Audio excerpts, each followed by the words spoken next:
Hello, I'd like to welcome you to this training module on how to be a more successful owner-operator. My name is Todd Amon, and I'm the president of ATBS, and I'm from Denver, Colorado, and I'd like to congratulate you for taking this step towards improving your business and wanting to learn a little bit more about how to be successful. I'd like to start off by telling you just a little bit about ATBS and who we are so that you know where the information that I'm presenting is coming from. We're the largest business services provider in the country serving independent contractors. We work with over 40,000 independent contractors in the trucking business, and we actually work with over 1,800 Swift independent contractors. We've done that for about 10 years, and the reason that contractors choose to work with us and also carriers such as Swift is that we have a really strong track record of making contractors more successful by helping them manage their business and pay attention to the things that are important. And so today we're going to spend some time talking about a few of those things to hopefully help you improve your business and your net income and all the things that you work so hard for. So to start off with, we're going to talk about the owner-operator money-making model and how do you do more and make more money as an independent contractor at Swift. And I'd like to frame this up in a conversation about a career path, and some of you may have thought about your job this way, and some of you may have not thought about the way you run your business this way, but I think it's important for anybody to kind of think about the progression of what they've done in their career. So probably everybody that's listening to this has started out as a student driver and kind of learned how to drive the truck and how to be safe and those kinds of things, and you progress to being a company driver and you learn about company policies and customers and routes and things like that. And like anybody, you want to be the best at what you do, and you ultimately wind up progressing to becoming a lease purchase contractor to get your truck and becoming an independent driver rather than a company driver. That's a big step that a lot of folks fail in, and so listening to this, you may be a company driver thinking about taking that step, or you may have already taken that step. Our goal is to kind of get you through that progression and help you to think about things that will help you be successful. And ultimately, the goal of a lot of folks is to go out and buy their own truck and own their own truck, and typically you wind up leasing back on with a carrier. But that's kind of the career progression. We see a lot of people fail through each of those steps, and so hopefully today we're going to give you a few concrete things that you can take and listen to and think about that will help you be more successful in these steps. So to think about how I make more money as an owner-operator, we kind of boil it down to 5 simple things: velocity, margin, cash, growth, and customers. And I'm going to talk more specifically about each of those, but the first one I want to talk about is velocity. Velocity, as an independent contractor, you really have 2 things that help you be successful on the revenue side, which is velocity. Number 1 is your asset, which is your truck, and number 2 is your time. So we're going to talk about those things more specifically. Second is margin. I think of that as net income. So after you've generated revenue and paid your expenses, you have what's left at the end called your net income. There's 2 ways to make your net income bigger. You can increase your revenue or your velocity, or you can cut your costs. And if you can do both of those things at the same time, it's amazing what can happen to your take-home pay. Third thing is cash. And a smart banker once told me that profit cures a lot of bills, but profit cures a lot of ills, but cash flow pays the bills. And so at the end of the day, it's all about cash, and that's what you use to set up retirement accounts and pay your rent or mortgage at home and buy a car and buy groceries and all those things. So we're going to talk about cash. And then we're going to talk about growth. If you're doing something well, you want to do more of it and make more money. So we're going to talk about growth a little bit. Lastly, we're going to talk about customers, and there's probably going to be a twist in this that you may not be thinking about, but customers in the end are what make us all successful. They're who we work for, and they're who pay our bills, so we're going to talk about customers as well. So if we start off talking about velocity, which again, think of really in terms of revenue, I want you to think about a few things. You learned a lot about velocity as a company driver. You learned about where the routes are, where the customers are, how I set up with my driver manager proper delivery appointments, and how I plan my route and those kinds of things, but you can always get better at that every day, and it's really important to think about how you work with Swift and your driver manager and the planners to always be on time and use the most effective use of your time. Remember, you have a truck and you have time, and if you don't use both those things to their maximum effectiveness, your revenue is not going to be what it should be. Next thing is planning your time off around freight cycles and those kinds of things. And I just want to talk for a minute a little bit more specifically about how you use your time as an owner-operator, because a wasted hour or a misspent hour you can never get back, and it's lost revenue. On this slide, I show kind of an industry average freight trend, and if you look at it, you see the bar under Friday is the biggest bar, the bar under Monday is the second biggest, and Wednesday is the third biggest. What those are is freight cycles. That's how busy the days of the work are from a shipping perspective in the United States. So, I was down here a few months ago at Swift, and we were doing some thinking and brainstorming about, how can independent contractors be more successful in working with Swift. And one of the things that came to light, we had the director of the maintenance department in the meeting, and we started talking about when independent contractors do their maintenance in Swift shops. And what he said was Friday morning at about 8 o'clock, it was amazing how long the line got of folks, company drivers and owner-operators that wanted to get work done on their truck. And so when you think about that and you look at the bar on Friday and you realize it's the busiest day of the week from a shipping perspective, it doesn't really make sense to tie up your asset and your time all day Friday trying to get work done on your truck, because once you're done, you're going to sit Saturday and Sunday. As we talked further, and I said, what is the least busy day in the shop? He said Wednesday.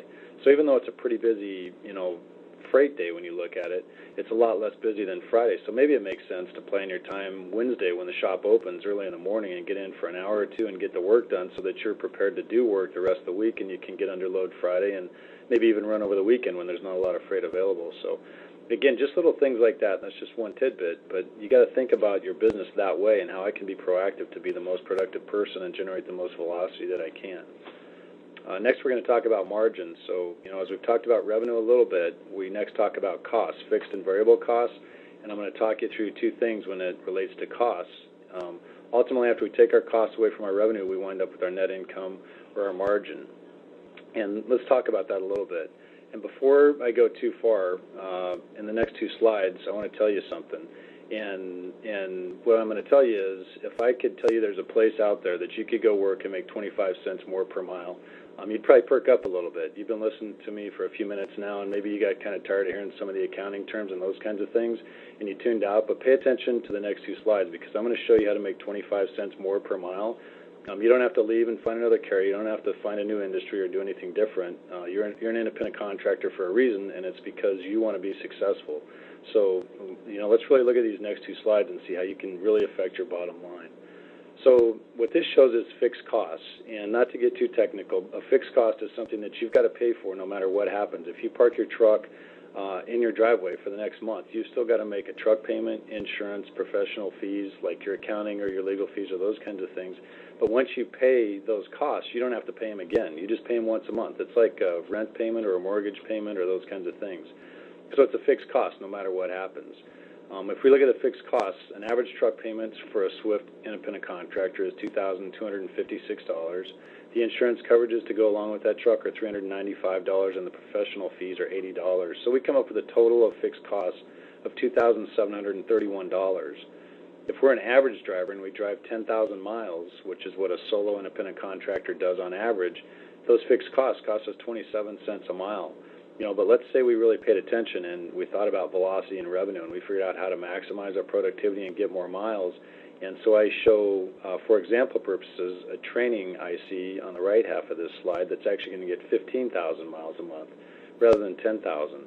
Look what happens to our cost per mile. Our fixed costs, remember, they don't change. I don't have to pay more money that month just because I drove more miles. So we actually take our cost from 27 cents a mile to 18 cents a mile. I just gave myself a 9 cent per mile pay increase simply because I was more productive.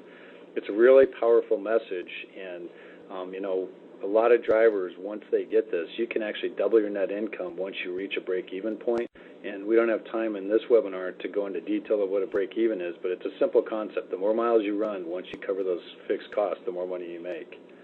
We go to the next slide, and I know every one of you care deeply about fuel, and you try and save money on fuel by reduced idle time and those kinds of things and getting better mile per gallon, but I just want to show you the power of what that really means. So at the top of this slide, we list kind of the basics of the Swift fuel surcharge that help compensate you for, fuel costs when they're really high.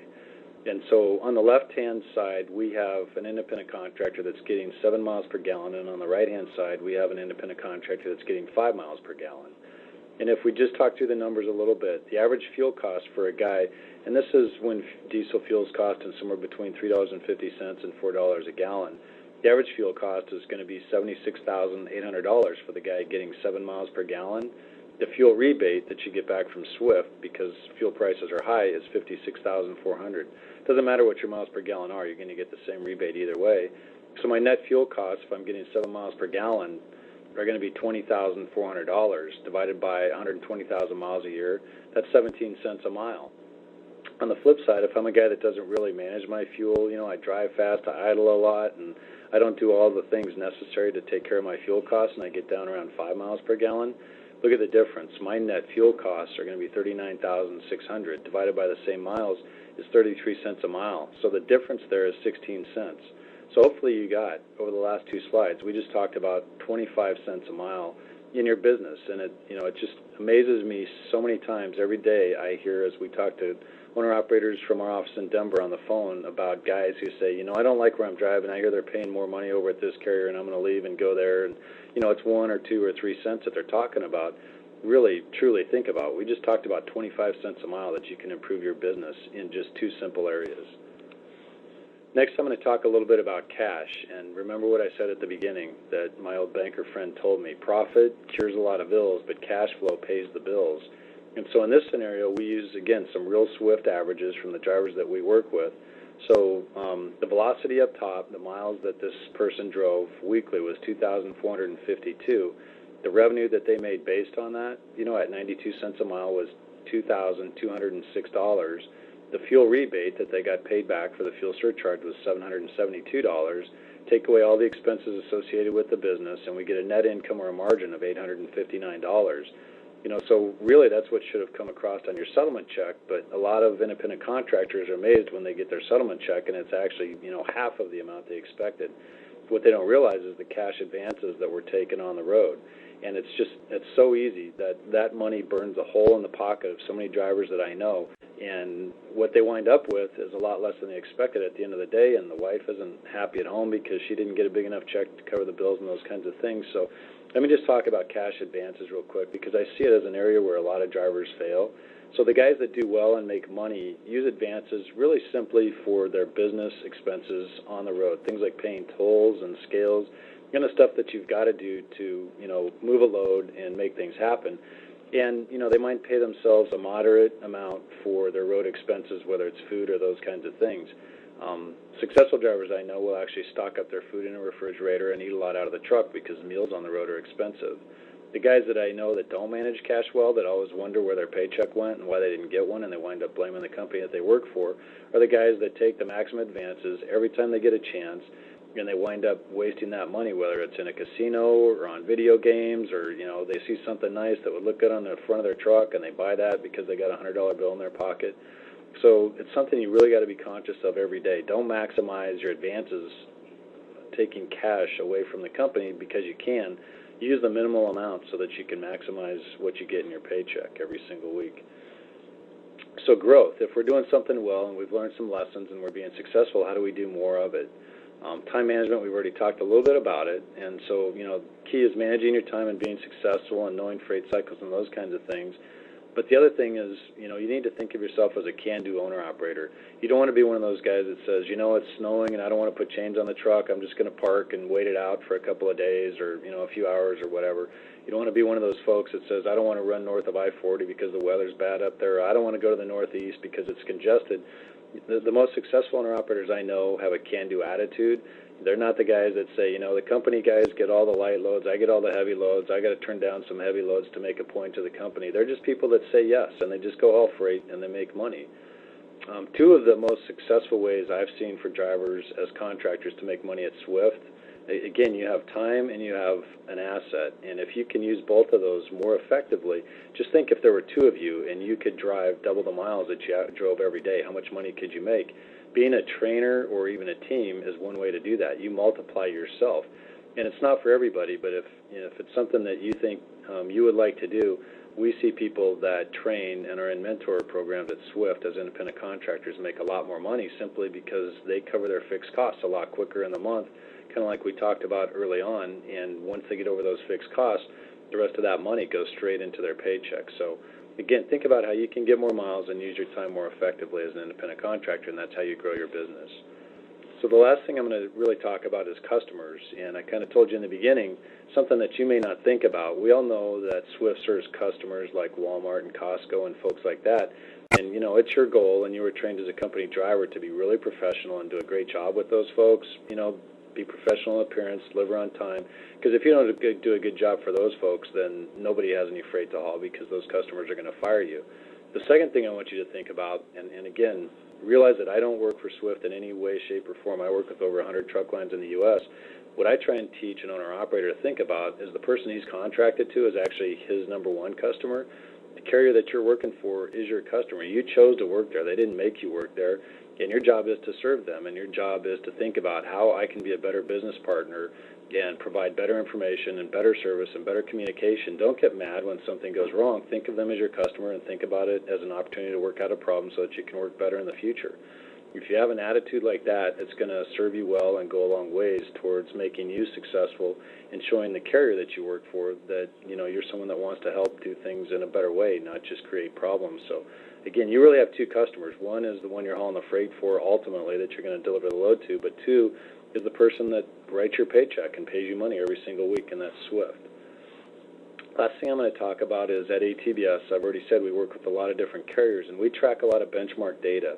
And on this slide, I'm going to just show you a few key things. You can see on the left a lot of different carriers that we work with, and we rank on a regular basis, and we share the numbers with the management of Swift so we can kind of see how Swift owner-operators are doing compared to the average. So let's just go through these rankings real quick. And when we look at miles, Swift owner-operators rank 7 out of 24 carriers that we work with, and this is specifically in the dry van industry.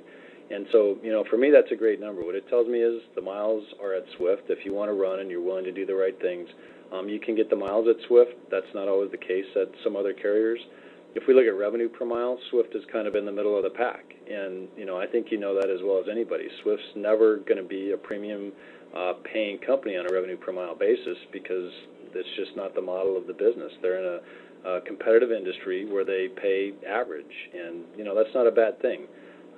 They don't pay below average. It's just an average pay per mile. But when you think about the miles, when you can get significantly above average and you can compare that with average pay per mile, what that really means when we get to total revenue is Swift's in the top third when you consider the velocity revenue perspective. So, when you think about that, that's a good opportunity. If I'm in the top third from my revenue perspective, that's a great thing.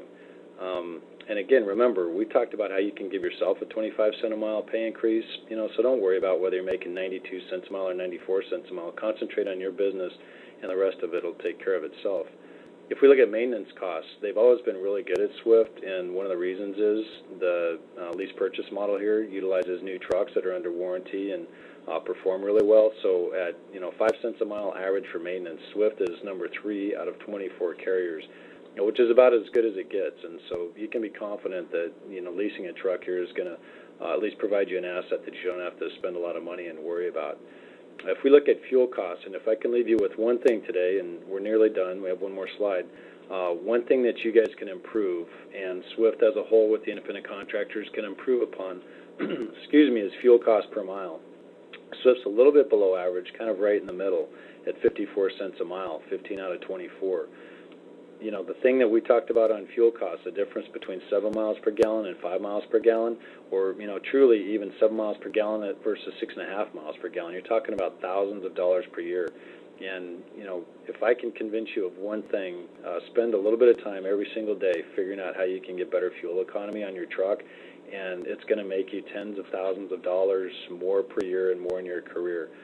This is an area that I think we need to all work on because I'd like to see Swift in the top 25% for average fuel costs for their owner-operators because it's going to mean a lot of money for every driver out there. So, again, fuel costs are an important piece that we need to improve upon as a group. So when we get down to net income, again, and you look, Swift's right in the middle of the pack. It's not a bad thing. It's okay to be in the middle of the pack, but I know Swift is striving to become a best-in-class carrier, and the only way they can do that is if you become a best-in-class owner-operator. The single biggest thing that you can do, again, to reiterate, is to think about your fuel costs. If we could get that, down by 3 or 4 cents a mile, and we can improve fuel economy around here, really pretty quickly as a pack, Swift owner-operators can move up in the top 25% as far as net income. It's that easy. You don't need a big pay increase. You don't need them to get you a bunch more miles. All those things are, fine. It boils down to managing fuel costs, I think, is probably the biggest opportunity that we have. So with that, I'm going to wrap up this training session. I appreciate you taking the time to listen to me, and if you need any more information, phone number and website are on here. Feel free to give us a call, and we'd love to help you with your business. Thanks.